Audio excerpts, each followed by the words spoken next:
Our world is incredibly harsh.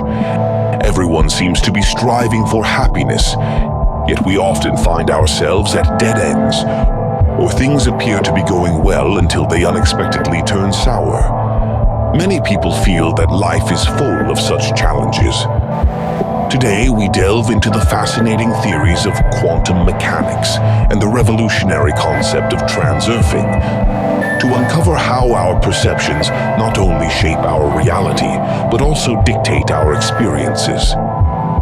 By altering these perceptions, you can alter your life. Join us as we explore how to master life's pendulums and navigate the waves of fortune. If you stay with us until the end of this video, you'll understand how to approach the difficulties and opportunities that may arise in your future. Mystery Hunter, Hando-kun. Hello, I'm Hando-kun. I'm Kotaro. From my experiences, I've realized that this world is multifaceted. Quantum mechanics shows that particles sometimes behave like matter and sometimes like waves. In astrophysics, it says that the universe is both expanding and contracting. This world is said to be both material and a simulation. There are so many theories, but which one is correct? I believe they are all correct. Everything is just one aspect of this multifaceted world, and all these aspects are a feature of our universe. Today, I want to uncover another aspect of this world. By watching this video to the end, you'll understand how to deal with the difficulties and fortunes that may appear in the future. And when you face these, remembering this video will help you. That's very interesting. Today, I want to talk about a theory called Transurfing. It was proposed by Vadim Zeland, an unknown Russian quantum physicist in his 40s. It's called the Pendulum Law.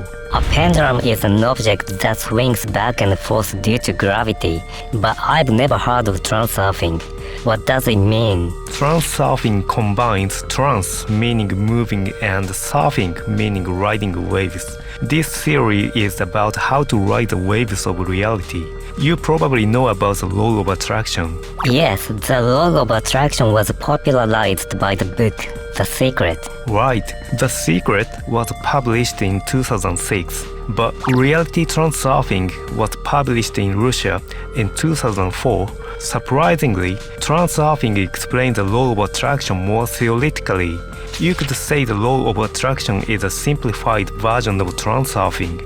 So for those who know about the law of attraction but feel their life isn't going well, this might provide a deeper understanding. Where can we get this book? Reality Transurfing is available on Amazon for around $60. It's a book you wouldn't come across in everyday life. I wondered why such a book is so obscure. It sounds interesting. I'll put the Amazon link in the description section of this video. Understanding transurfing can help you catch waves of good luck, deal with negative events, and even control your life. It's not explained in a religious or dubious spiritual way, but in a unique, theoretical manner by a quantum physicist. It's like a technology for mastering life. So maybe the fact that you found this video is a kind of sign. Let's dive deeper into transurfing. What is transurfing? First, I would like to adjust our understanding of what this reality we live in actually is. Our world is extremely harsh. Despite everyone trying to be happy, we often find ourselves stuck in dead ends. Things might seem to be going well up to a certain point, only to end in undesirable results. Life is full of such difficulties. Many people feel this way. This is one way to perceive reality. On the other hand, some people believe that simply being content with what you have and living your life is happiness, and that should be celebrated. This is also a way of perceiving reality. Alternatively, some believe that life is full of challenges, but that one must sacrifice everything, endure, train, and fight to achieve their own life. However, very few people achieve victory this way, and most fall during the battle. Even those who win often look back at their life of struggle in old age and feel empty. There are also views that destiny is predetermined, or that what happens now is the result of previous lives. These are also perspectives on reality. However, living with such beliefs can be exhausting. All these perceptions we hold about reality are both right and wrong. For example, imagine 3 people blindfolded, touching an elephant's body. One touches the trunk, another touches the leg, and the third touches the ear. If asked what kind of creature it is, the first person might say it has a body like a snake. The second might say it's a solid creature, and the third might say it's a fluttering creature. Each answer is correct, but only represents one aspect of the elephant. Similarly, any perception of reality only reflects one aspect of the multifaceted nature of reality. These perceptions have been shaped by many thinkers, philosophers, and religious leaders over a long history, and these ideas have persisted to the present day. Thus, no worldview is likely to be completely wrong. Therefore, the world will manifest according to the worldview you hold.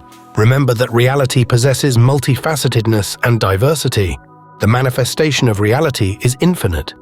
In the theory of transurfing, this world, or this infinitely expanding information space, is called the variant space. The term might be confusing, so think of it as variations. Each life has infinite variations. You might find it easier to imagine parallel worlds. There is the current you, and in a parallel world, there is you as a rock star. There might even be a version of you with a half-mechanical body. These variations are classified into 2 categories: scenarios and stage settings. You've likely heard the saying that life is a movie, or that you are the protagonist of your life. If that's true, then life needs scenarios and stage settings, and generally, what kind of stage and scenario you advance your story in is determined by your choices. These woven paths form what we call life paths. Looking back, you must have followed a life path of your own. It is easy to imagine that this life path will likely follow a similar trajectory to the path you have taken so far. If the scenarios and stage settings of life remain the same, the life path will move like a parabola drawn by a ball. For example, if you are a moving worker now, suddenly becoming a movie director would be difficult, as the coordinates in reality are far apart. However, many things can happen in life. A significant change in scenario or stage setting can lead to a completely different direction. This is like how the values of x and y coordinates in a mathematical function can change dramatically. This is a mathematical and physical consideration of life. But remember, just as there are infinite places to put points on a coordinate plane, the variations of life are infinite, and nothing in the universe, earth, or world fixes your life path. Next, our thought energy affects the physical space of reality. In other words, thoughts become reality. You might think, no way, but thoughts are indeed material and a form of energy. In the past, saying such things would get you labeled as a weirdo, but nowadays there are fewer people who would argue against it. There is no point in pursuing why thoughts become reality. It hasn't been elucidated yet, but thought energy radiates around a person and strongly influences their destiny. Imagine walking in a dark forest with a lantern, where the part illuminated by the light materializes in the real world. Every human, every creature, and plant on this earth contributes to forming reality. This material reality is the same for everyone, but the reality perceived by each person is unique to themselves. Moreover, thought energy has frequencies. Invisible energy frequencies permeate all matter and bodies, and matter is constructed with the characteristics of those frequencies. So, if you harbor hostility toward the world will respond in kind. If you are full of discontent, discontent will increase. The more negative you are, the more the world will show its bad side, and the more positive you are, the better your life will become. This is an undeniable reality. Transurfing is a theory that you can choose which life path you ride. Some might find it hard to believe, but Vadim Zeland says that you can choose what you like without fighting hard in life. The Pendulum Law. Here, I will explain in detail the concept of the pendulum law. The first important point is that our society is filled with countless pendulums. Our happiness or unhappiness is determined by how we deal with these pendulums. For example, when a group of people think and act in the same direction, an energy information entity is formed. This is a pendulum. It can be a family, a company, a school, a religion, or a political party. Regardless of size or shape, pendulums exist. We all belong to some of these pendulums as members. Material reality is constructed from buildings, furniture, equipment, and machinery. When people gathered for a common purpose are added to this, their collective thought energy aligning in the same direction creates a single energy information entity. This entity becomes an energy pendulum. This also applies in nature. Ant colonies, fish schools, animal herds, bacterial colonies. All these groups have order. Such pendulums have a particular trait. They are destructive. A pendulum sustains itself by absorbing the energy of its members. No matter what kind of pendulum it is, it draws energy from its members. Think of a company or a bureaucratic organization. Members do not act according to their own will, but follow the company's interests and rules. In other words, they act according to the pendulum's will. Often people do not realize they are not moving by their own will. Imagine an office worker exhausted from constantly chasing company achievements. They are drained by the company's pendulum. You might think that there are good pendulums, like environmental protection groups or animal welfare organizations. However, fundamentally, pendulums are not interested in your happiness or peaceful life. They are still absorbing your energy. If engaging with such pendulums brings you happiness and satisfaction, it might be your calling, which is wonderful. Therefore, it is crucial to be honest with yourself about whether you like or dislike your work. An essential characteristic of destructive pendulums is that if you violate the pendulum system, you will no longer resonate with its frequency and will be expelled. Thus, as long as you are within a pendulum, your freedom is restricted. History shows us individuals who have achieved outstanding results within pendulums. These people were favored by the pendulum and matched the pendulum's frequency of their era, such as Napoleon or Hitler. Today it might be Xi Jinping, Bill Gates, or Putin. These individuals, though favored, are still just parts of the pendulum. When a pendulum loses energy, it stops and eventually disappears. Just like a shop without customers, a religion without followers, or an online game with no players that ends its service, a pendulum vanishes when it can no longer draw energy. Therefore, it tries to draw energy from you and more people. If pendulums fight each other, the largest cases are wars or revolutions. Pendulums always try to absorb energy, leading to conflicts like political marketing, economic competitions, or ideological clashes. We are essentially in a system from which we cannot escape such pendulums. If an individual opposes a pendulum, they are swiftly eliminated. When Elon Musk changed Twitter's name to X and considered charging for it, people said that Twitter was finished. However, X is still widely used. Pendulums swing more strongly with negative energy than with positive energy. Musk likely understood this and set the bait accordingly. Pendulums not only drain our energy, but also fix our thought energy to negative frequencies. Positive thinking and freedom are very troublesome for pendulums. Viral tweets on X are often negative. The same goes for tabloid and TV news. When people have positive frequencies, they are free-thinking and harder to drain energy from. Pendulums guide human thought towards negativity and fixate it there, reducing freedom. Thus, we frequently encounter negative events and information in this world. Pendulums provoke and guide us there. When you receive negative information, you will react in one of two ways. Either you ignore it and forget, or you become irritated or scared. If you get irritated, scared, or angry, you have fallen into the pendulum's trap, and the negative information deeply imprints itself, lowering your frequency. As a result, you start radiating negative energy yourself. Since you emit negative frequencies, you move to that life path. This is significant.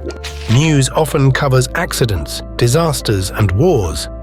If you let this information pass, you remain a bystander and are far from the victim's life path. However, if you dwell on it and make it a topic of conversation, You incorporate the information deeply and are pulled into the victim's life path.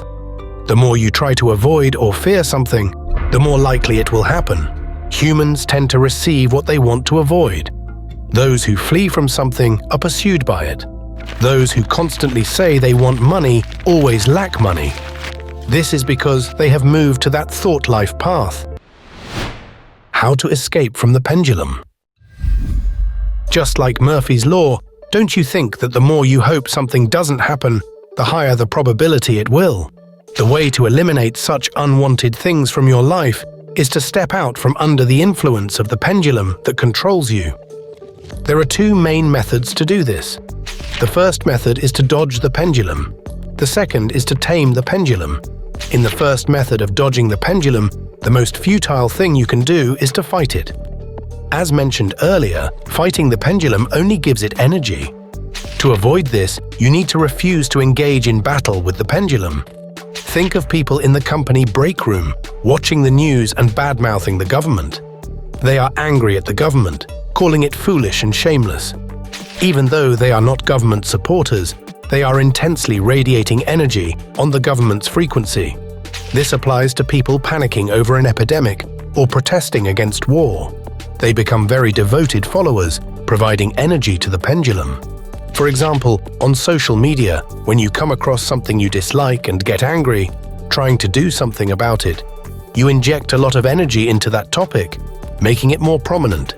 In such cases, you need to know how to sever ties. This severing ties method isn't just for human relationships, but can be applied to various things.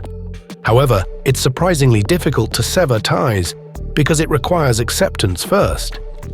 Acceptance here doesn't mean incorporating it into yourself, but acknowledging its existence and then passing by it indifferently. Continuously worrying about something you dislike means that it will always be present in your life. Transurfing, as thought up by a physicist, is a very rational and dry way of thinking. Still, humans sometimes cannot suppress their emotions. The idea here is to thoroughly eliminate those emotions. In this society, you pursue only what benefits you. This can be seen as a psychopathic way of thinking, since you ignore what doesn't benefit you, even after getting involved. For example, if I really hated apples, even if I couldn't stand their existence in the world, there's nothing I can do about it. If I become grumpy every time I see an apple and keep thinking about how to get rid of apples from the world, I could be considered the person who thinks about apples the most in the world. This is the principle of how you end up receiving more of what you don't want to happen. So you should deal with negative things by being empty. From the pendulum's perspective, it cannot attract something empty. So what should you do in a real-life situation where your boss is getting angry? Your boss is expecting you to argue, get into a dispute, or make excuses, so you should do the opposite. In other words, don't fall for the pendulum's provocations. Listen to your boss, agree with them, and let them exhaust their energy. Your boss will be disoriented because you didn't resist or oppose them. After they lose their strength, you might even ask for their advice. This is about observing the pendulum as a bystander. The second method is to tame the pendulum. This is used when dodging the pendulum is impossible. When caught in a quarrel or a troublesome situation, take actions that are not in that scenario. Such negative situations progress according to a negative frequency. So if you don't align with that frequency, the atmosphere changes. However, this method requires humor and imagination. For example, if you're stuck in traffic and getting frustrated with the crowd ahead, imagine replacing the people with rubber ducks in your mind. If you picture a crowd of rubber ducks in front of you, it becomes less significant. If there's a very angry boss in front of you, and you know their hobbies and preferences, try actions that align with their likes. Buy them a cake, invite them to a sauna, or talk about the schedule of a music festival. From the boss's perspective, suddenly hearing about something they like isn't part of the angry scenario, so they will be puzzled. As they are bewildered, their thoughts will gradually shift. They may even start to like you, drifting away from the anger scenario. This way of dodging the pendulum can be used in various situations and can help when facing complex problems in life. As mentioned earlier, the pendulum always seeks to control your thoughts. It drags your problem-solving methods into a more convoluted labyrinth. But in reality, there is always a simple solution to every difficulty. There's a saying, "Can't see the forest for the trees." People whose minds are controlled by the pendulum have narrow views and very limited information fields in their thoughts. On the other hand, people considered geniuses in the world can adjust their frequencies themselves. They can always freely expand their information fields, even into unknown territories. This freedom in the realm of thought is very important. Even if there are problems that don't seem to be resolved immediately, keeping your mind free allows you to view things as an observer of the game. So even if you have piled up work or things aren't going well, don't get confused or disheartened. Just pass through the necessary path, and you might find that problems are solved in the process. Moreover, honing your intuitive intelligence can make everything much easier to handle. I see, that's very enlightening. We've talked about how to avoid the pendulum, but there's one important thing to keep in mind. What's that? Even if you escape the pendulum and your suffering ends, it doesn't mean you've gained anything. In other words, it's like leaving the city only to find yourself in a desert. It's important to find a beneficial pendulum for yourself. You also need to recognize that you are a pendulum too. To do that, you need to understand what a wave of good fortune is. I see. Remember the discussion about life paths. On those life paths, there are waves of good fortune. These waves, like pendulums, exist regardless of your fate. So if you want to ride the wave, you can. Yes, that's right. Have you heard the story of the blue bird of happiness? Similar to that, a bird flies in the sky without existing for your sake. In other words, if you don't ride the wave, it will simply pass you by. How do you ride a wave of good fortune? There's a common method used to align with this wave. In business, the first customer of the day is considered very important. By serving the first customer well, you tune your business to the frequency of prosperity. Successful salespeople often intuitively know this. When the salesperson's energy is high, customers are attracted to the energy, feel lucky, and make purchases. It's true.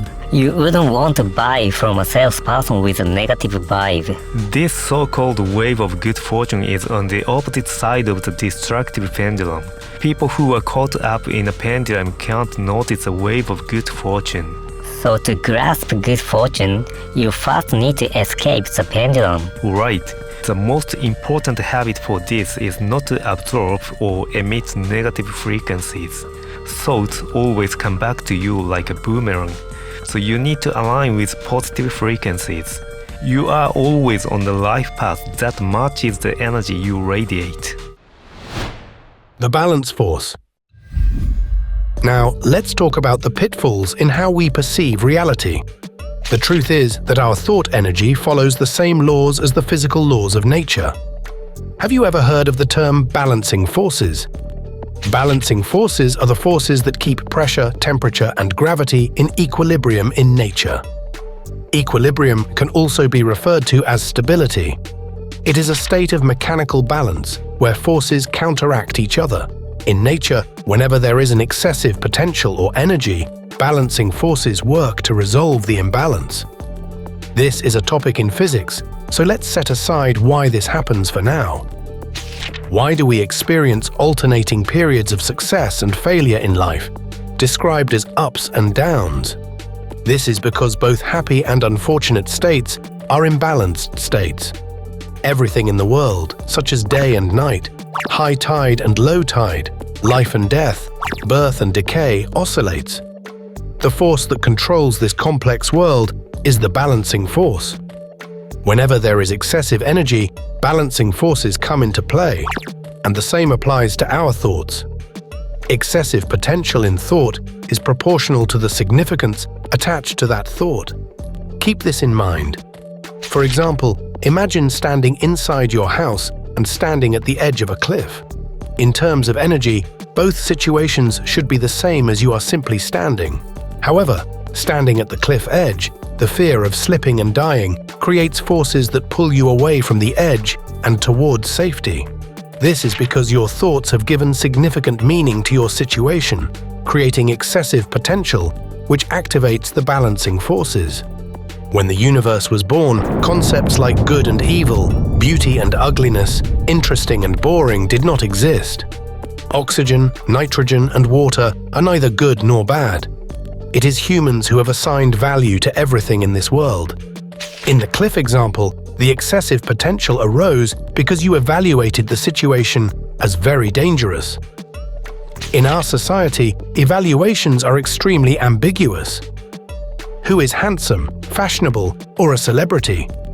Some people idolize a celebrity as a god, while others despise them. The importance you place on something creates excessive potential, and the real world works to neutralize that potential. This applies to actions as well. Suppose you dedicate everything to your work, sacrificing family, hobbies, and free time to achieve results. This creates excessive potential, leading to illness or depression. This is because the excessive importance placed on work needs to be balanced. If you lower the importance of work, the problems will naturally diminish. Immersing yourself in work is beneficial only if the work aligns with your clear purpose and is something you want to do. Those who love their work are very fortunate. For them, the more they succeed, the more energized they become. Similarly, those excessively afraid of losing money will see their money disappear quickly. People who win the lottery often spend it all quickly and end up unhappy. If you overly idealize your partner, thinking of them as an angel or a prince, disillusionment is inevitable. This isn't love, but mere idealization. Idealization or overestimation leads to disappointment. Strangely, women who intensely hate alcohol and violence often find themselves with alcoholic and violent husbands. Parents who try too hard to make their children well-behaved may find them joining delinquent groups. Pushing children too hard academically can lead to them developing dull personalities. These outcomes result from balancing forces neutralizing excessive potential. You might ask, does finding joy in the world around us create excessive potential? Not at all. Positive energy does not produce destructive potential to neutralize it. This is because, as all religions, philosophies, and ideologies agree, love is the creative force that made this world. This consensus across religions and philosophies on love is for this reason. While balancing forces maintain the order of the universe, they cannot surpass the energy that created the universe. Thus, maintaining a positive outlook on the world leads you to the desired life path. It's good to feel proud of yourself, and love others without being overly attached to anything. However, humans are weak creatures. They quickly mistake themselves for VIPs, look down on others, and worry about money and the future. Even after hearing this, people quickly forget and get dragged into destructive pendulums again. So it's essential to occasionally recall this conversation, to summarize the emotions that disrupt this balance: dissatisfaction, anxiety, worry, repression, despair, madness, obsession, fear, amazement, idealization, euphoria, disappointment, contempt, hatred, and insult are endless. Remember, all these emotions arise when you attach significant meaning to something. I understand why we shouldn't take in negative information. Yes, because it deteriorates your world. As people age, they tend to say the past was better. This has been said throughout all history. You've probably heard it a million times, how the past was a better time. When you are young, everything is fresh and full of dreams. The music is enjoyable, and even the food seems tastier. But as time passes, even if you have similar experiences, they don't feel as enjoyable. You start thinking that recent movie aren't that interesting. Yeah, I feel like the world was better in the past. Actually, it's not that the world is deteriorating. It's that your personal perception of the world is worsening. If everyone thought the world got worse as they aged, and this went on for many generations, the world would have become a living hell by now. it would have already collapsed. Moreover, while older people say the past was better, for young people, the present is definitely better. So while the world is indeed one, the perceived world isn't the same for everyone. What sets Transurfing apart from other spiritual practices is its focus on practical benefits. Living on a happy life path is simply more beneficial than living on an unhappy one. This is a physicist's pragmatic answer. Finally, let's talk about how to make the world come to you. If you've been able to practice what we've discussed so far, there's a next step. By connecting your information field with your subconscious, you can manifest other dimensional powers. This is like accessing a database that only a few can decipher, perhaps akin to connecting with the Akashic records. Scientists researching unknown fields and creators engrossed in their work often experience sudden insights after days or years of involvement. This is like shedding light on an information space that hasn't yet materialized in our world. This phenomenon also occurs in everyday life, such as when you feel someone is going to contact you, and they do. While this can often be dismissed as bias from a scientific standpoint, those who understand it intuitively know it goes beyond that. They might not know why, but they are certain such things happen. As I mentioned earlier, it isn't always practical to consider why these things happen. Top athletes' routines and business leaders' rituals aren't performed without reason. They do it because they believe there is some benefit. The soul has the power to illuminate this unknown realm. By training your subconscious, you can enhance your ability to foresee, sense, and intuit. As you proceed on your path, your soul gives you signs of comfort or discomfort from the start. However, the soul cannot understand very small details. It only knows comfort or discomfort, confidence or unease, liking or disliking. You need to pick up on these vague feelings. The soul always knows what will happen next, but human reasoning often drowns out the soul's faint voice. People often say later that they had a bad feeling about something or someone. So why not listen to your soul's voice from the beginning? If you're currently troubled or undecided, ask your soul whether it feels good or bad. Initially, you might not hear anything, but by changing your questions or timing, you'll start getting responses like, "I feel good," or "No, I feel bad." Once this happens, you can almost foresee the future. Trust yourself and move forward. The soul knows what's good and bad for you. We need to listen carefully to our inner voice. In addition, there are various signs in everyday life that have been passed down as superstitions. Some people might think superstitions are silly and unreliable. However, it's not the black cat crossing your path that affects you. It's how you respond to the superstition. Exactly. The black cat just passed by. Life is like a wave, and Transurfing is about surfing that wave. If there's a curve or a cliff ahead, there will be some sign in some form. That's true. Skilled surfers can read the sign of the wind and the sea to ride the waves well. Exactly. In the real world, it's the same. A common sign of significant life changes is feeling constantly tired, no matter how much you sleep. This happens because your subconscious senses that something is different. When you feel that something is slightly different, even if everything seems normal, it might mean your life path is shifting, right? Yes, when things happen on your usual life path, they don't trigger any alert. But when something feels different, it often precedes a major change. Your subconscious picks up on these subtle shifts. However, as mentioned earlier, it's not good to overinterpret these signs. It's better to be a bit more observant and take a moment to think. How can we tell if a sign is positive or negative? Trust your soul's feelings. If you're unsure, that's okay. Just listening is important. The clearest signs often come from offhand comments by others. Family or friends might casually say something like, "Has something happened recently?" or "You seem different lately." Remember these comments as they might be crucial later. These words can serve as a wake-up call before nightmare becomes reality. That concludes today's talk. It was pretty dense video, so you might not remember everything after just one watch. Please feel free to watch it multiple times. This channel finds hints for navigating tough times from urban legends.